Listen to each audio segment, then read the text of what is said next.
Good evening, good morning, good afternoon to everyone. I really appreciate that you've taken time to join this e-seminar today.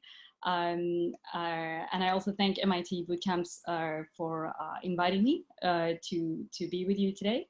So without further ado, I'll go into the presentation. I'm just gonna share my screen with you. My name is Vanessa. I completed the MIT Innovation and Entrepreneurship Bootcamp in Brisbane in February this year. I'm also the CEO and co-founder of I-Ophthalmology. And interestingly enough, I spent the last 13 years in performance sports medicine. So when I was thinking about how to introduce this e-seminar, I thought about a very interesting place that somewhere along my travels I found a few years ago. And one of which is, I don't know how many of you in the room have ever chased the Northern Lights. And if you've ever done that before, you would know that you can try to predict that you're gonna see it, but you have no idea whether you will or you wouldn't. So I had a journey. I was working back in Hamburg a couple of years ago, and I had one day off, and I was like, yes, today's the day. I did all the calculations. I was like, I'm flying to Tromsø in northern Norway, and I'm gonna see the Northern Lights. Well, I get there. I have about 12 hours in total before I have to get back on my flight. I get there, join my guide, and there we are, driving for the next 8 hours to the border of Finland and coming back, looking and searching for these Northern Lights. But at about 8 hours later, I thought to myself, well, you know what? The landscape, it looks pretty good anyway. So if I walk away and that's all I saw, I'd be pretty happy, you know? And then just like that, at about 2 a.m. in the morning, the sky opened up. And so what went from a beautiful landscape went to an absolutely magical place to be. And so when I think about leveraging transferable skills in innovation, I think about that opportunity that we have of stepping outside of a comfort zone. Because when we talk about transferable skills, most of us try to stick with what is certainty, and we leverage from our professional competencies. However, we're looking to leverage from our identity, to land who we've become, both personally and professionally, and align our core values and beliefs with a lot of our actions. So without further ado, I'm going to take you on my journey. And in this is a culmination of all of my personal and professional experiences that have brought me to this moment in my life right now. So I spent about the last 10 years working with the internationally acclaimed Cirque du Soleil, leading their performance medicine team on tour, as well as that was for about five or so years. And then for about 3.5 to 4 years, I led the global division of performance medicine for the touring shows. And I have to say, some of my most amazing moments being on tour was not just to travel, but also the ability to, no matter where I was at the end of a show, try to find myself in the front of the house, so where the audience was watching the show basically and watching on the stage, and being there for the finale and for the end of the show, because this is where I felt that there was true happiness. And there was thousands of people in an audience, and it was a magical environment that created all of these people to be happy. And I started to think, right there, what about if we did that in healthcare? So behind the scenes of the Cirque du Soleil, and behind a lot of what I did for the last 10 years or so, was the ability to have traveled to over 245 cities and more than 48 countries around the world. And my key role was to build medical networks, to have the responsibility of the health and performance of the artists and athletes, and there was over 800 of them, I think about. being responsible for navigating through many different teams, sometimes navigating with the costume department for optimal performance, with performance medicine, with the performance coaches for optimal acrobatic content and safety, and performance enhancement, with the acrobatic designers for performance risk management, as well as being able to innovate creative athletic performance. All of this, which was all really, really amazing. But some of my true walkaways that I take away from this experience was that I got insight into healthcare systems and just how people felt about healthcare in over 48 countries in the world. And I started to think about how would I leverage this one day. It was such a unique opportunity that I'd given, and I understand that not everyone gets to do that, but I kept my eyes open for how did different healthcare environments functioned. What I also realized that we did a lot of at Cirque was we leveraged with new technology to try to use new technology to enhance performance as well as to mitigate risk. But the thing that I struggle with from time to time is that I may get an artist from every now and then who would come backstage to me in our rooms and go, I have a little bit of an inflammation in my eye, or I can't see, or I don't know what that is. And they're about to go on stage or go to their training in like 20 minutes. And all I could want at that point was an access to an ophthalmologist. And that's pretty difficult to get. It doesn't exist, or, doctors didn't exist to come see us from time to time. So ophthalmologist was like, it was not gonna happen. So that was my time with the Cirque du Soleil. I'll take it even a further way back, and I'll let you know that currently I sit here in Sydney, Australia, but I am from a small town called Umkomaas, and that is on the southeast coast of South Africa, a beautiful town, a little fishing village, and fairly remote. And where my journey had started was, yes, in this hometown, thinking about if we needed to have access to healthcare. Yes, we had community healthcare and general practitioners. However, if, for instance, you needed to access specialty care, you'd have to travel quite a distance to do it. And for being Africa, not all of us fortunate enough to have cars. So you'd be traveling hours, maybe days to get to an appointment if it was not in the next biggest city. Furthermore, if you needed an appointment, you'd be waiting anything between 4 to 6 months to get specialty care.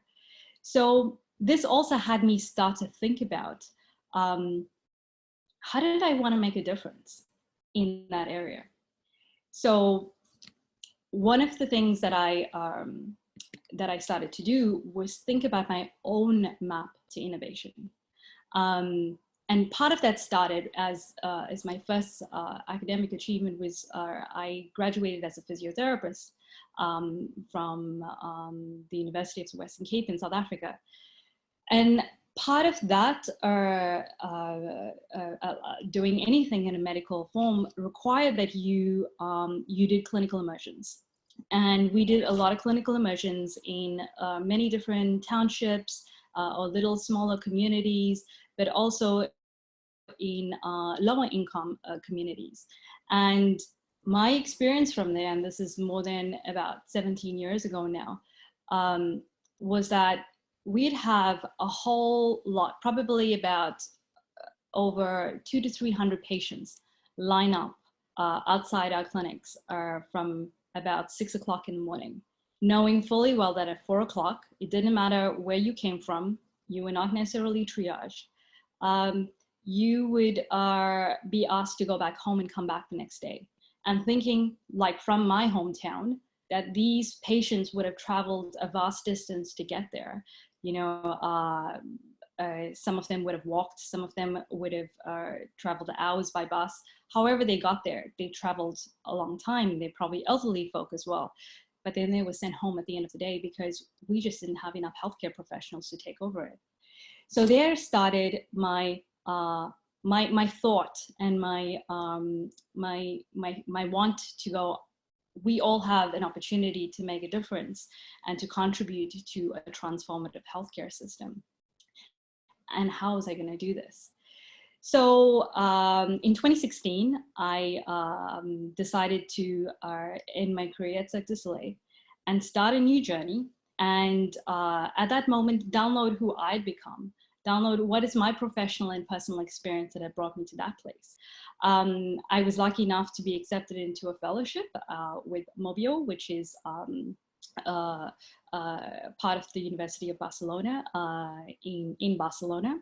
And here I was surrounded by a group of mentors where we were all had come from different backgrounds, whether that was engineering, healthcare, business backgrounds, and put together as 12 of us and split into 3 different areas of clinical immersion. We were not allowed to do the thing that we were used to doing, or we had known to do, or become really comfortable with being in that particular specialty. So naturally, I got ophthalmology. And so I spent 8 weeks in ophthalmology at that time. And from there, found that in the specialty of ophthalmology, there was 300 unmet needs that we found together as a team. And what was amazing about that was that coming from healthcare, yes, this was one thing, but coming from a largely different specialty, you had fresh new eyes on something you didn't know. You could see things that other health professionals who had spent many years in that profession working with couldn't necessarily see, or couldn't necessarily feel that they could innovate in it because they've been so immersed in it for so long. So together with my team, we came down to one core need. And that we found that the biggest problem facing the profession of ophthalmology today was a global lack of ophthalmologists.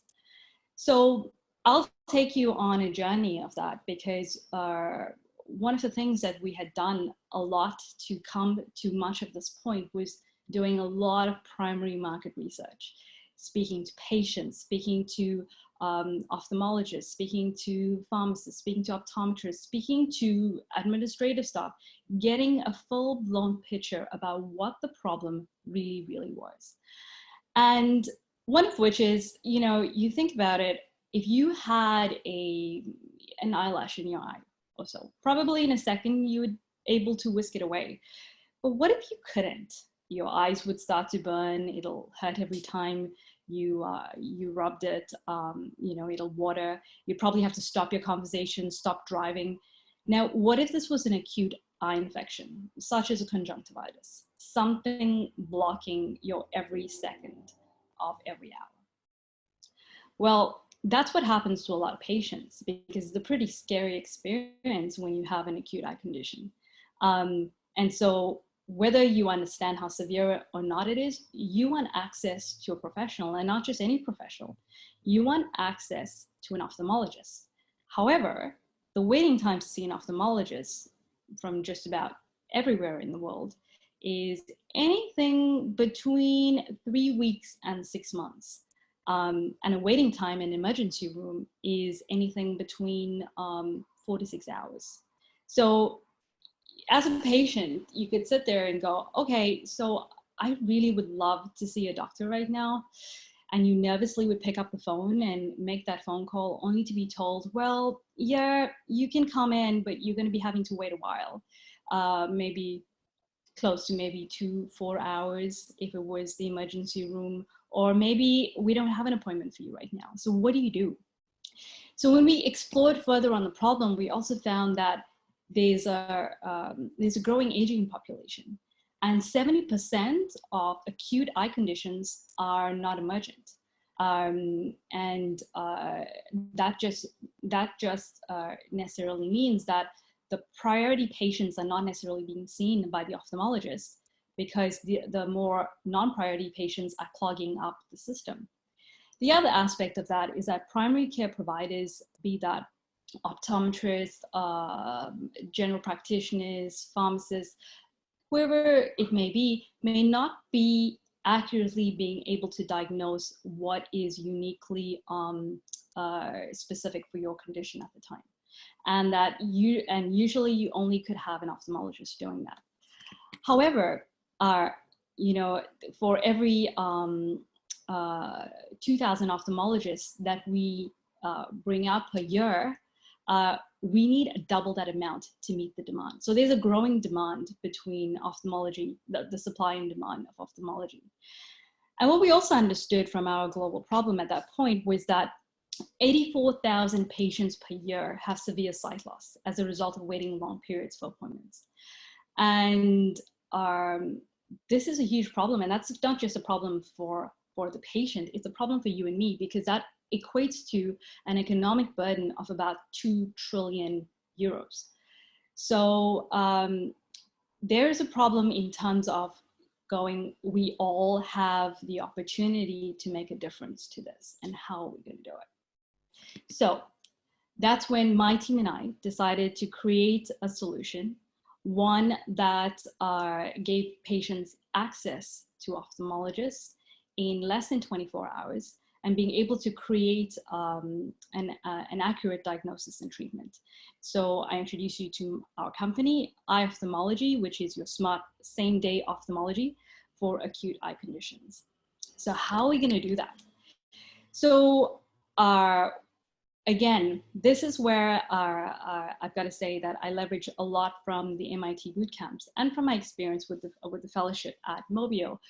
But particularly after the boot camps, it gave me the opportunity to go back and do more primary market research with more patients and more stakeholders in this problem, and understand the problem thoroughly, to be able to innovate in the solution space, but also be able to understand your beachhead market, be able to understand your following markets afterwards. But what the bootcamps also gave us is the opportunity as alumni to have access to some of the most specialized persons in the industry that can help create and innovate a solution for you. So our solution for I-Ophthalmology is powered by artificial intelligence. And our patient basically would go to the pharmacist, as we found pharmacists are being probably one of the most underutilized health professionals. And usually, if you can't get into your general practitioner, you can't get into your ophthalmologist, you're going to go to your pharmacist for something over the counter. And usually, your pharmacist will take a look and go, oh, yep, maybe this, or we'll give you that. Or this is an emergency, you need to go to the emergency department. So in order to provide a value-added service to pharmacists, we decided pharmacists is going to be our primary customer to start with. A patient will access our system via the pharmacist.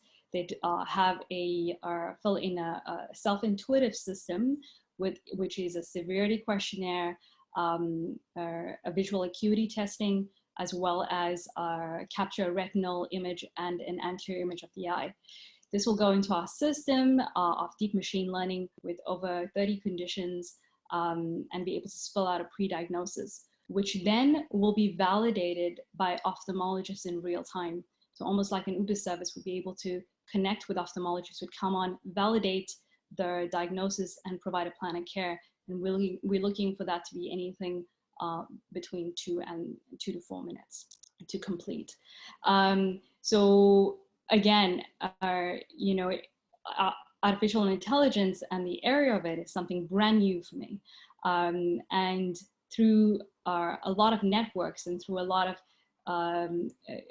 understanding and research by myself, but also being able to connect with the right people, through the MIT boot camps, through leveraging of my fellowship, was able to get the right people on board to help to start to innovate in the solution.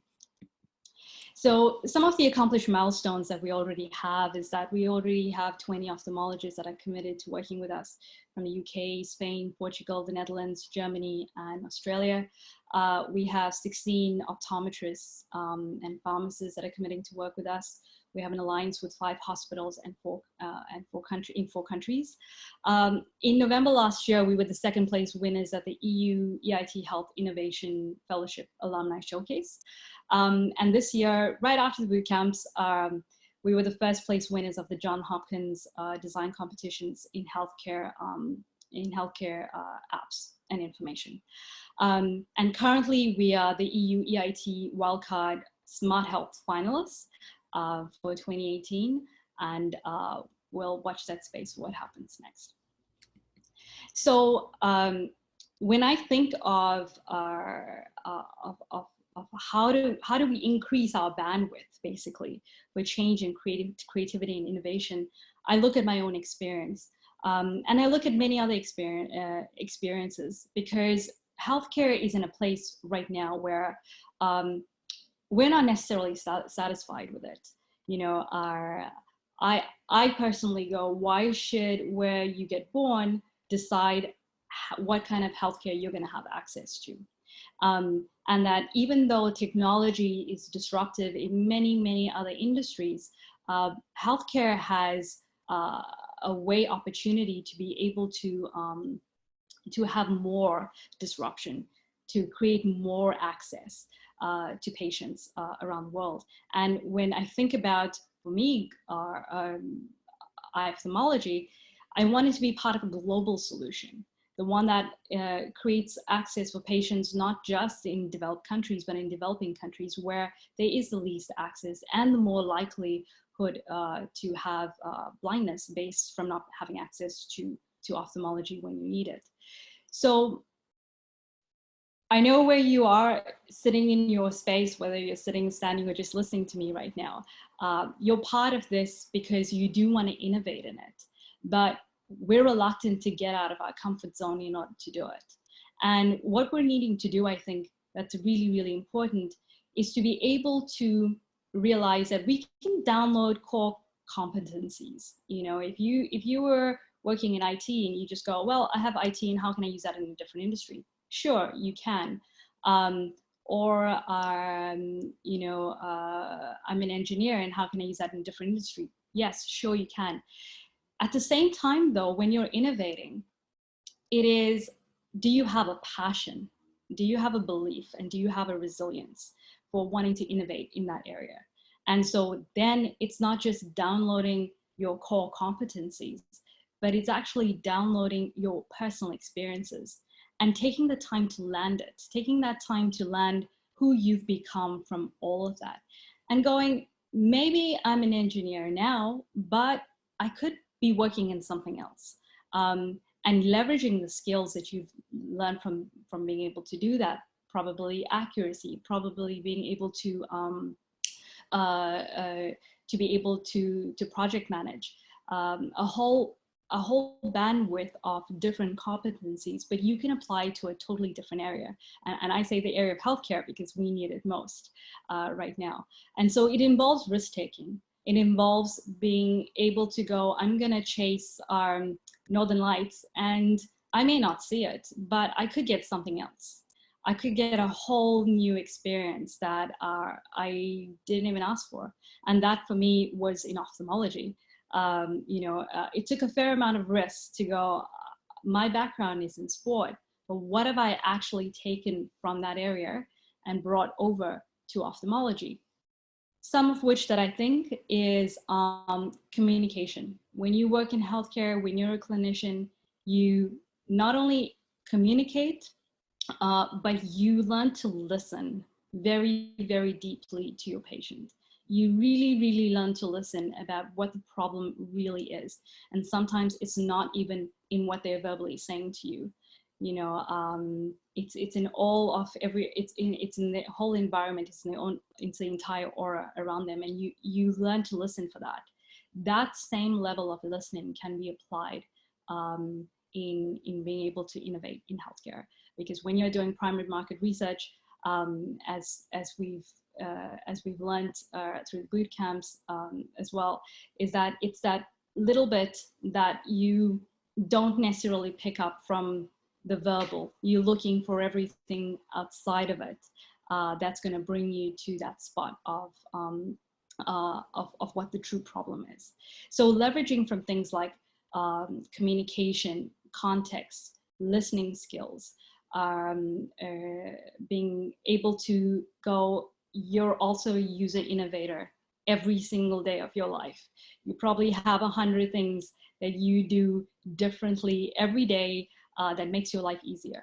And how about taking that very same thought and belief and applying it to an area where you can make a difference to a large number of people? So some of that involves risk taking. It really does. And it involves being really uncomfortable for a little while and having many highs and having also some lows, but being able to get comfortable with the uncomfortable. I also think a really key aspect is reflecting. And as a clinician in healthcare, we do this all the time. You're always clinically reasoning. You think this is a problem, then you have various hypotheses, and then you clinical reason. And then you try to innovate, you try to make an intervention to the patient, or you do, and then you come back and you reflect on it from an assessment. That's pretty much very similar in the land of innovation. And that's, for me, a lot of transferable skills that can be brought across and is very, very valuable in the land of innovation. The other aspect is failing fast that we talk about a lot. And I take this from the Chaos Pilots, actually, which is a creative leadership business school, and where we talk about failing forward.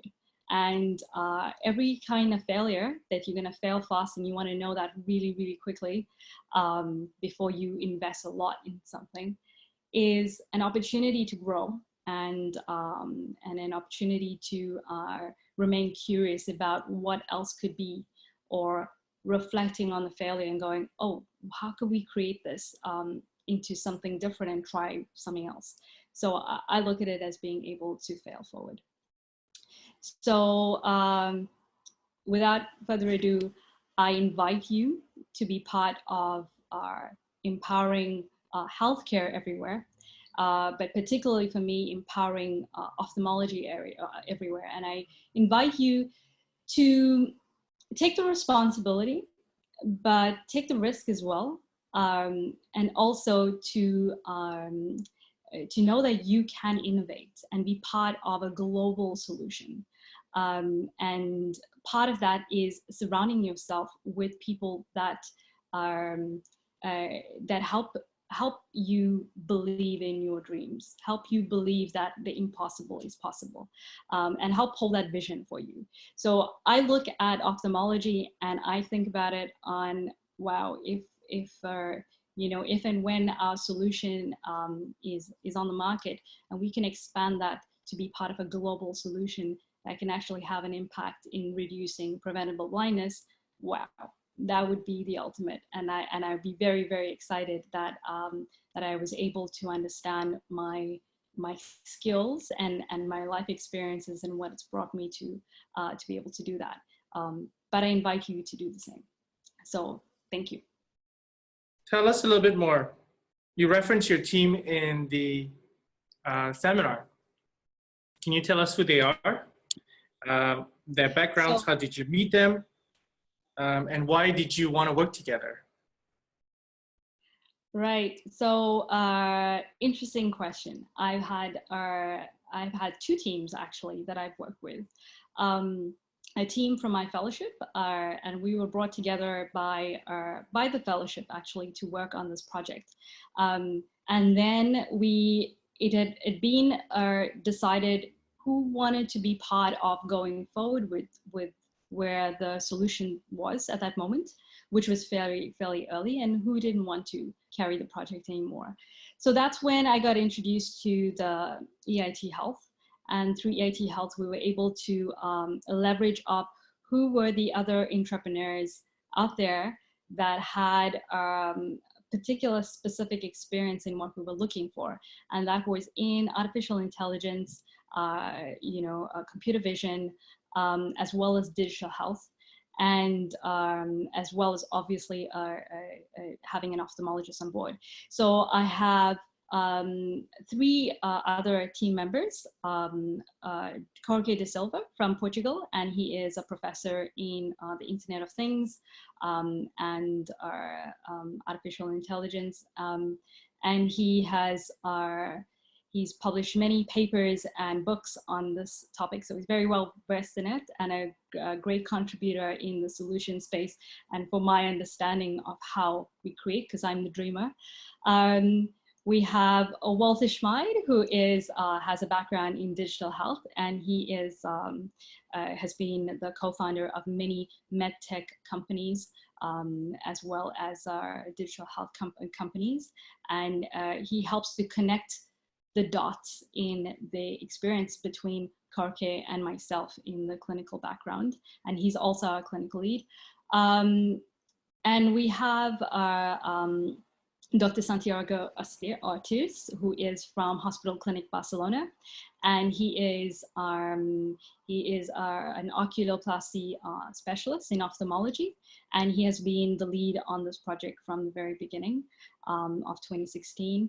And he brings in the aspect of de-risking and being able to help us to understand further about our product and how to create it and be part of the technical solution.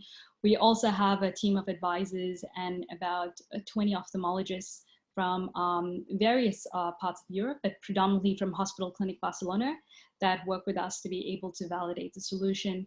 We also have a business advisor and another engineer that's working with us as well. That's a lot of people. How did you suddenly, poof in it? These people just said, hey, sign me up, or how did that happen? Like, walk us through the timeline. Well, let's say that predominantly this particular project was born in Hospital Clinic in Barcelona. And so it was natural, but also really, really humbling of the hospital to collaborate with us, to be able to support us in whatever that they believed could actually make a difference. And a lot of the ophthalmologists that are on board with us, particularly, are interested in working in the new healthcare trends and are interested in wanting to be part of the next best thing in terms of healthcare, and also being able to access more patients, because they live the experience of going, we would love to see more patients and we just can't, and we just know how many we have to turn away every day because there's just not enough of us to go around. So until there's innovation in the space of how could we take the best experience of the best ophthalmologists in the world and project it to the masses out there, we'd have to find out the solutions. And this is one of the solutions. And that's why we have a lot of our persons wanting to be on board with us. Fascinating. So the next part that you had shared on your seminar here, and I want to explicitly call it out, was the issue of core soft skills. You spoke about listening, you spoke about observational skills, and in many cases, this is also a core skill set in healthcare. How do people that are not in the healthcare space leverage any sort of skills or even build up their skill sets in these soft skills? Can you share a bit more? I would think, yes, it's a lot of persons who are not in the healthcare space get afraid of what that would mean. And I think a lot of that is getting out there and speaking to people, really, really speaking to people. And it's a basic, it's something I think is a basic skill. But again, with a lot of technology, we spend a lot less time just genuinely engaging with people and truly listening and being able to respond and engage with what the person is saying to you. And not just that, but also looking for what's around the person, in terms of body language, but in terms of, an oral environment, or things that are nonverbal communication that's happening. And that can only come from going out there and speaking to a large variety of people. Some of the things that I think that I predominantly enjoy is getting introduced to a lot of people, but taking the time to actually meet them, and buying a lot of coffee to a lot of people, because I'm fairly intrigued by by what drives someone, right? I'm really, really curious, and being curious, I think, has helped me a lot in terms of building a bigger network, but also as getting to understand human behavior, and knowing that when we're looking at healthcare, predominantly, we're looking at putting the patient at the center of care. And in order to do that, you really, really need to understand what is actually the core needs of the patient to be able to do that. So getting out there and just letting loose and talking to a lot of people, everything.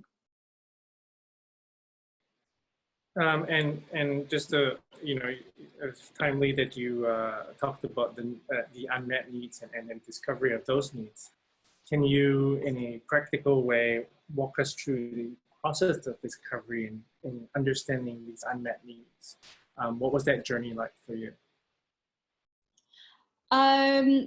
It was a lot of observation. And going back to the soft skill question that you asked me before, yes, it was a lot of observation. For me, particularly when I was in Barcelona, English is predominantly my first language. So in terms of engagement in Catalan or Spanish, it was very, very limited. So I had to really depend on some observational skills to be able to be able to contribute in the area of ophthalmology in discovering unmet needs. That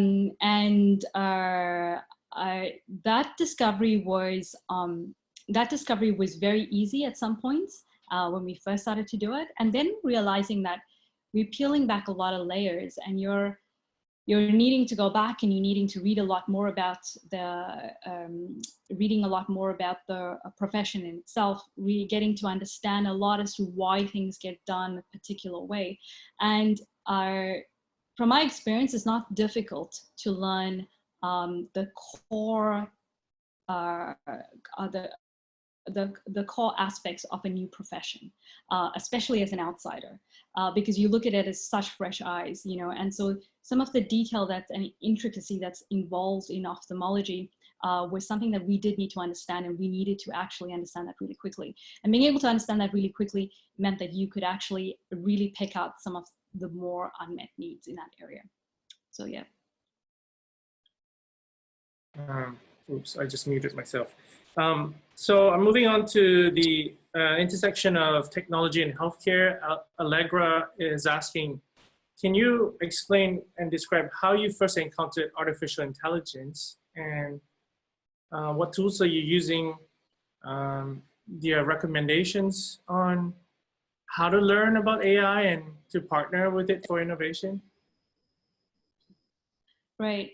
Actually, my very first experiences, obviously, from reading about it and recognizing that it's trending this year in 2018, in many different industries, and it was something fairly fresh and new, and it's something that I was really interested in. And I learned actually about it from a mentor from the MIT, and looking at going, well, particularly when dermatology started to use artificial intelligence, and being one of the first professions to be able to do that with imaging, we started to look at that as something that we could incorporate into our solution as well.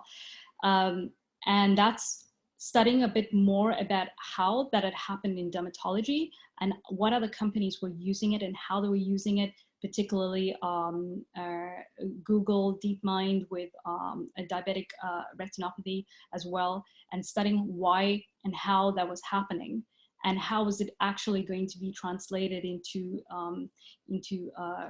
future tools, was very helpful.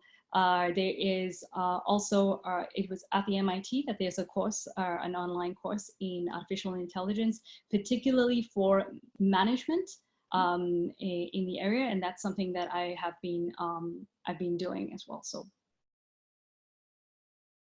Okay, so next question.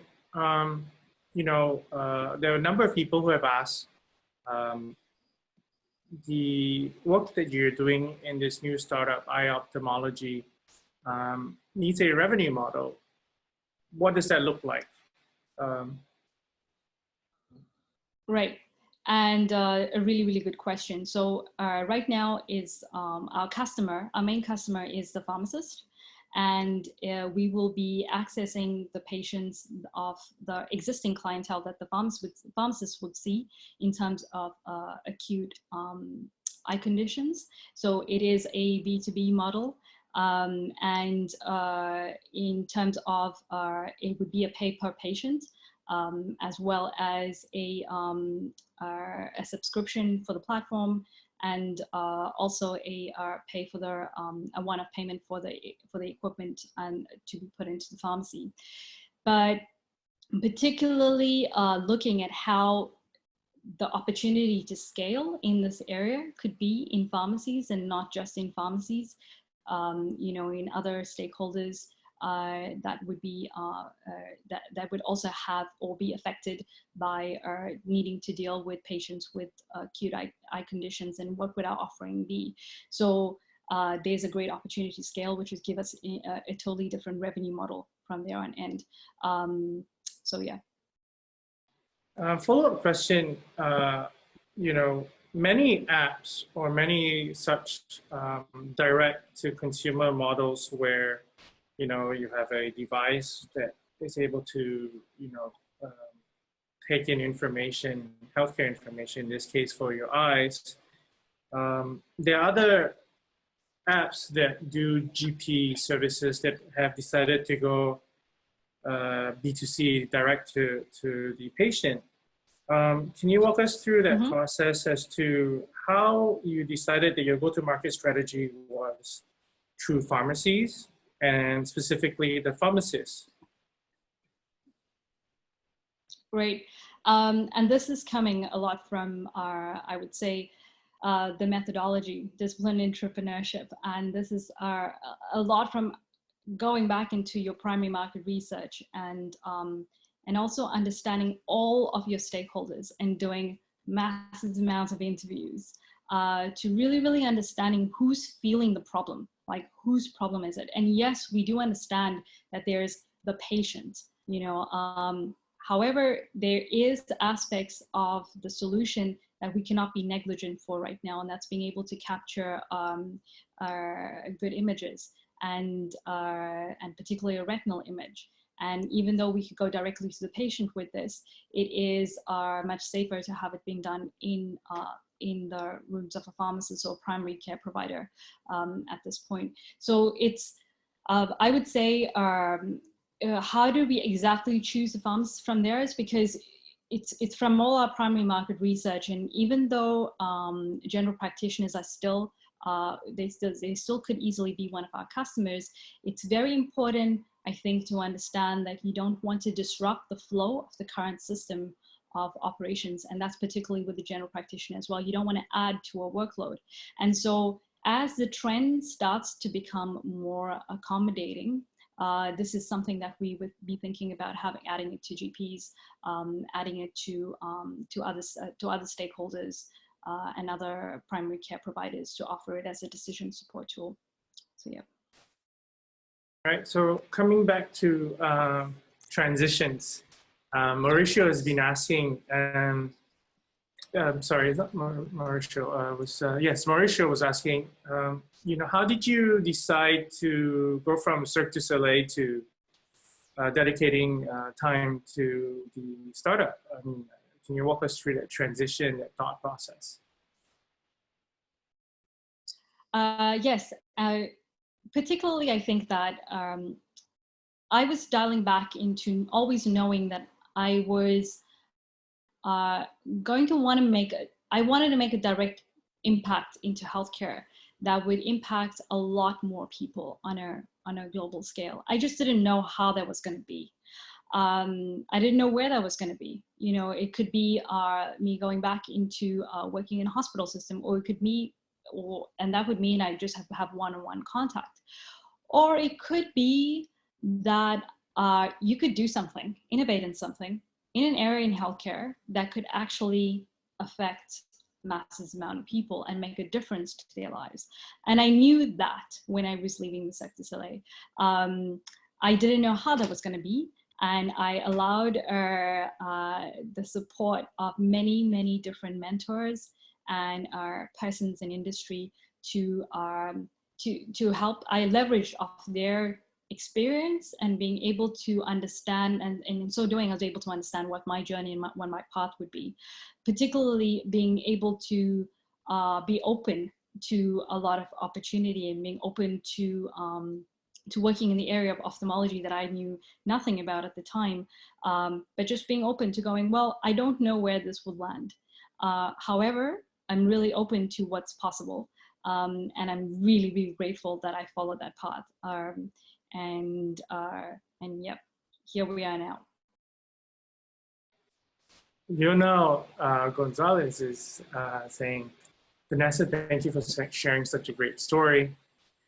Please tell us, in what part of the process did you realize that the project had legs and that it would be going forward? Good question. I think that it's been in various phases.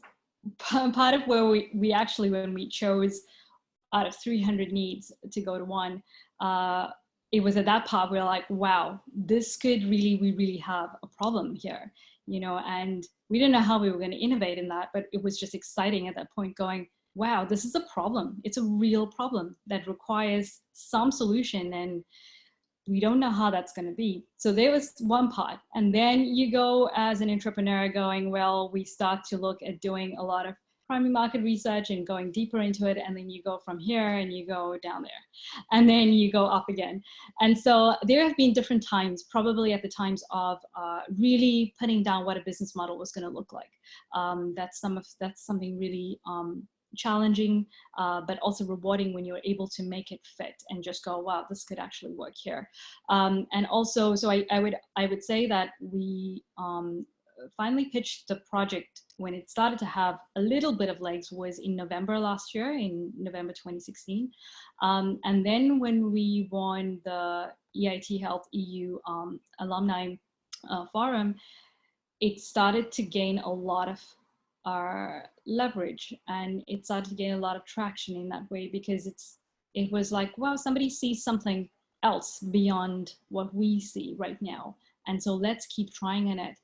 And that's when I actually also decided at that point that I'd read about the boot camps and I wanted to be part of it. And I signed up, and I also didn't know if I was going to get in. Thank you, Andrew. Because at that point I'm not an engineer. I don't come from this background, you know, necessarily, but I wasn't really sure how I was actually going to be getting in. And so going through the education of the boot camps, and particularly the MOOCs before we even got to the boot camps, really made me believe, because I now had to go back and redo a lot of the understanding of the problem, understanding of your beachhead market and your next markets, business models, all of that. It gave me a lot more confidence at that point to go, okay, this is something that we can really do. And then after that, when we won the John Hopkins design competition, it really, really gave us a new, fresh confidence that this is going to be possible. So yeah. So we have Liana Silverberg. I believe she's from your class. She says, hi, Vanessa. Hi, Vanessa and Andrew. There are a lot of components in healthcare and the other industry that other industries don't deal with. You have the patients, the doctors, the insurance companies, the pharma companies, etc., all of which have different needs and perspectives. How are you navigating all of these components as a startup. Essentially, I believe what she's asking is, what's your secret sauce for the DMP, the decision-making process, and the decision-making unit, which is the DMU that we cover in the bootcamp. Right. I think, again, I'm going to go back to really getting out there and speaking to all of these stakeholders. Recognizing who is your buyer, recognizing who are your anti-buyers, and how could you eventually turn your anti-buyer into being supportive, for your market, or how could you leverage on that? The other aspect that I think that, yes, there's a lot of moving parts in it, and it is like peeling away an onion, because each time you think you know something, something else throws you in a different direction of that completely. And so there are difficult aspects of it, and some of which requires a lot more preclinical trials, and that's predominantly at the stage that we would be in doing a pre-proof concept preclinical trials, where we're able to show that this solution could work and could have a benefit to not just a patient, but actually to the system. And in doing so, giving priority patients the opportunity to be seen by ophthalmologists. So that is being done in other healthcare specialties, such as dermatology right now. So this is something that we're looking forward to in ophthalmology. So it just sounds like there's this recurring pattern in here of iteration that you've been going through, and that's also something that we recommend as part of our systematic process here at MIT. You touched on the point of failing forward.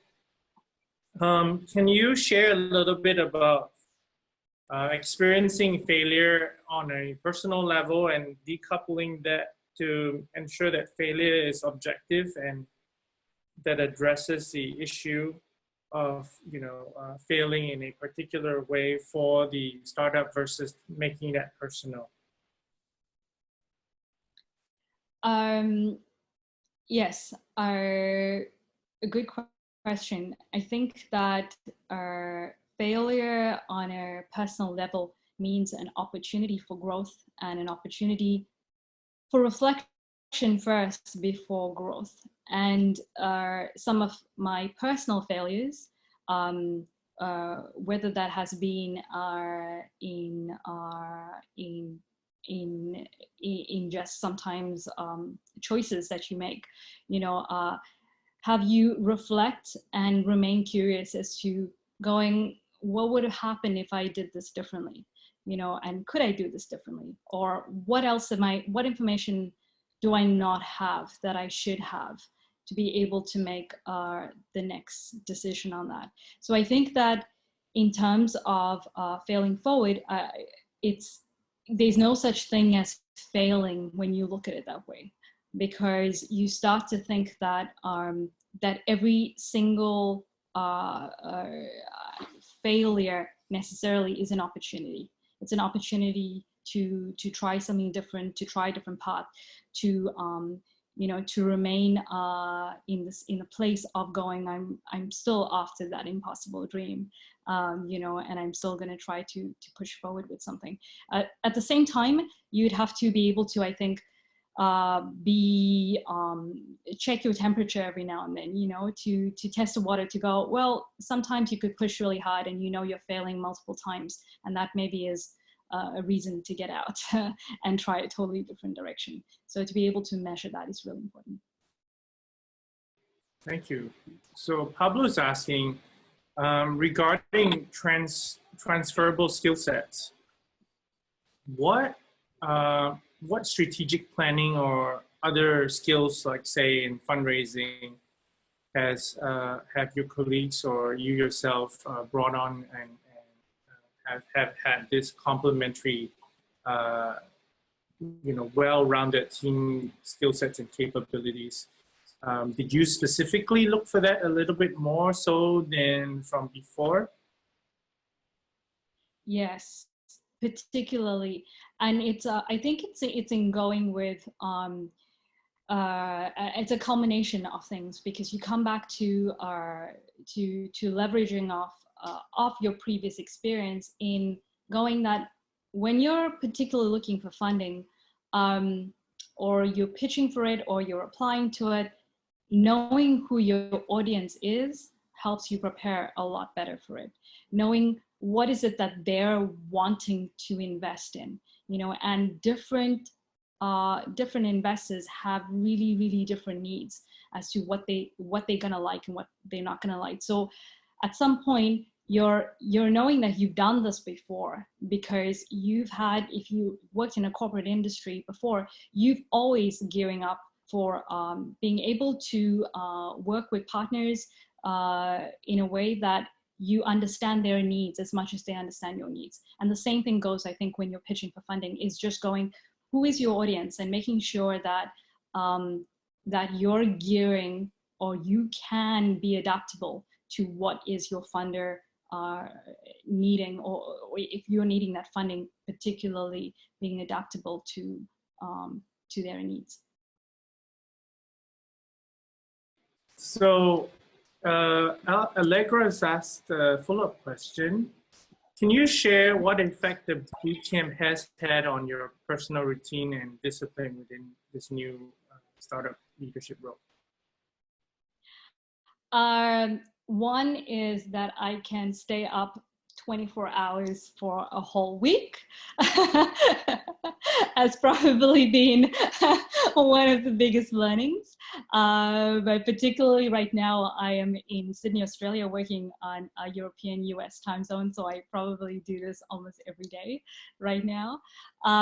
That's a big thing. But I think the other thing is that what I appreciated from the boot camps is that the learning is systematic and it is disciplined, and you always have room for creating and innovating and trying different things, but the basic core 24 steps are there, and you can always go back to them, and it's your basic, and it's and I think that one of the things that has been important to do, even as we've moved forward, is to keep going back to what were the 24 steps, and making sure that, yeah, do we do that? Do we not do that? But I think when you talk about discipline in entrepreneurship, it's really being committed to something and really following the steps, and following the steps will bring you true success. I think the other thing that I really, really have appreciated from the boot camps is the network, and to be able to bounce off ideas to other alumni, to mentors, to coaches, to go, are you in the right track? Am I just like making things up in my head, or what is it, has been extremely, extremely useful. You've got a whole new family, that you can depend upon, and does not think you're crazy, because to be an entrepreneur, sometimes people do look at you weirdly going, what are you doing? Really, you're dedicating your entire life for this, but then there is a family that actually understands that, but not only understands that, is able to be generous enough to be able to network you, believe in you, hold a vision for you when you can't sometimes, and so that's been two of the most important things. And last but not least, Vanessa, thank you for your time. Now, can you share, if it's okay with you, can you share the current challenges that you face, and perhaps the community who is on the call today can reach out to you and offer perspectives or assistance? Right, thank you very much. So right now we're in their solution design stage, and we're doing a lot of our user, having a lot more understanding on the user experience and putting the solution together. So some of the challenges is how we're doing this, because it started to be, we have a free, really early prototype of what this is, but as we start to develop more of it, some of the challenges that we would experience is, for one, image processing. you know, and how would we go about doing that? Though we were able to mitigate that and we were able to get the right teams involved on that to be able to assist us. That's been really, really helpful. But right now we're so much in that solution space, and to be able to, I think even bigger than that, attract because we started to do this in pharmacies already and started to see whether the patients will self-select to use our system, or whether it was something that we would have to ask them. If they self-select, we are less interrupting the flow of the pharmacy system. And so, you know, and that's always useful because in really busy pharmacies, you don't necessarily want to be interrupting, giving extra work to the assistants and the pharmacists to do. So we're in that space right now of trying to get patients to self-select, trying to find out where is the most opportune, the best space to actually put our piece of equipment in. The other challenge that I think that we're going to be set up for, and that's also something that we're doing a bit more trials on, is being able to have the right volume of ophthalmologists on board per region. And regulation is always up there, particularly where we can only work in countries right now where telemedicine is regulated and reimbursement exists. So that's some of the challenges that we're facing right now. Thank you, Vanessa. And if you have the ability to connect Vanessa to pharmacists, to any sort of regulators or FDA, etc., anywhere in the world, please reach out to Vanessa on LinkedIn. Thank you for your time. I hope this has been an insightful e-seminar for you, and we'll see you on the next one. For those who are going to be at the Healthcare Innovation Bootcamp in August, Vanessa is coming to Boston to be a coach at the Healthcare Innovation Bootcamp, so you'll get to interact with her in person. Until the next time, again, thank you for attending, and we will see you soon. Bye now. Thank you, everybody. Really appreciate it.